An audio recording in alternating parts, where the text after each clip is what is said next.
Now we are here now with Professor Carmen Gonzalez, who teaches at Seattle University Law School.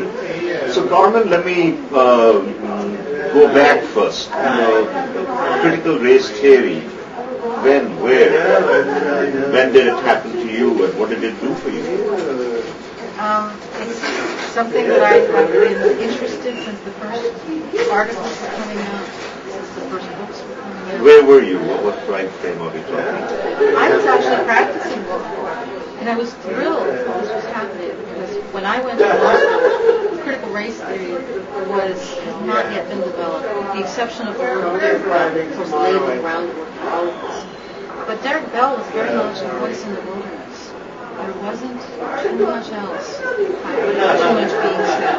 And I remember the frustration that I had. I went to Harvard Law School for critical legal studies. It was very strong. The lack of any analysis of race was so frustrating. The eloquent silence. Amazing. Among scholars who otherwise were so thoughtful, that I felt that I was from another planet. That I had lived in a world that had no connection to the world as I lived in. And what did it do for you? You said you were practicing when critical race theory mushroomed and you welcomed it. Did it impact you personally, or did it impact you professionally? What did it do for you? Well, for me, it was a sigh of relief at last. Finally, there was beginning to be enough of a critical mass in the legal academy that these ideas could be talked about, developed, that they could become the subject of serious scholarly discourse at conferences, in the classroom, because that was absent. Derek Bell was an anomaly. I was lost. Let me fast forward just a little bit. Latcrit, when does that come on the picture for you? And perhaps your first latcrit event do you have a recollection of that? Oh yes. My first latcrit conference is unforgettable. It was at Denver, and it was in the mountains outside of Denver. Where everybody was lightheaded. Everyone had altitude sickness. And you were gripping the podium. It. But it was after my first year of teaching, and for me it was a community that I never dreamed was possible, but I knew that I would need to survive. And say more, because we always do talk of latcrit as a community and building community, and interesting, you have used that word too. What are you talking about? What is it? What did it mean to you? What did it do for you? What it did for me is it connected me to a group of people who shared some of my own passions and motivations for being in the legal academy. It was a broad anti-subordination agenda, not one that was strictly limited to race, or strictly limited to gender, or only class, or only sexual orientation, but an ability to perceive the problems in a much more holistic manner. And that's what I wanted, because it was a place where everyone was welcome, regardless of what particular focus their own scholarly projects took. And it was that inclusiveness, that openness to a variety of perspectives that to me was very significant. And they created a home. But I know that you've been involved and even spearheaded some of latcrit's projects which have taken the project outside of the confines of the U.S. in Latin America and the Caribbean. Say a bit about that. What do those, I don't necessarily want to talk about any particular project, but what is the spirit of that, or what is the meaning of that for you, of taking this project beyond the boundaries?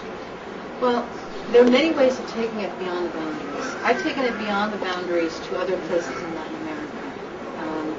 And what inspires that is that I think that it's a mistake when we think about who we are, who we as people of color are in the United States, to focus only on the United States and miss the global picture. With respect to Latinos, for example, Latinos and Latinas, we're here because of the imperial relationship of the United States to our home countries and the dislocation that has produced over the centuries. So our very presence in this country is a function of what has happened and what is currently happening in Latin America. And I think it's important for us to be very much aware of that.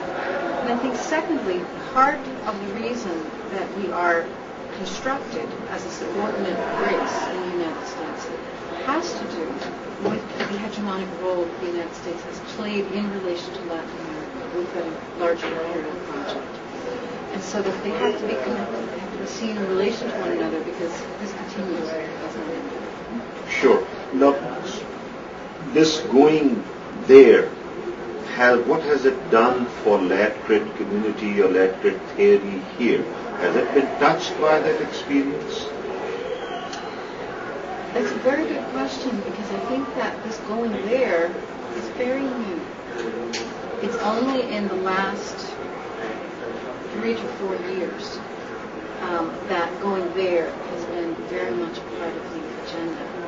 And at this point, I'm not certain how it has transformed everything into latcrit. It has been incorporated into the latcrit conferences. It is now part of the discussion explicitly, part of the agenda. There are different people who are present who were not present in the past. But I don't know what it means for people who are not part of that project. Let me ask you, which may perhaps be a difficult question, and given that we were talking about your involvement with those projects, so how is it received here? That the North is bringing one more thing down to us that could be a skeptical posture, but let me not put words in your mouth. How is it received when you take latcrit projects to Colombia or Mexico or Brazil? How do you think it is received? Well, I don't think it's a transplantation of a latcrit project. It's an invitation to be part of the dialogue and to contribute as much as our colleagues in Latin America receive. And because we share common interests. Each of these projects is based around a common theme. And we recognize that there are different perspectives depending on where you are situated. And we can enhance each other's understanding by having that. So it's not a transplantation. It's an opening of the conversation. Wonderful. Well, let's continue these conversations. And there you have it. Thank you.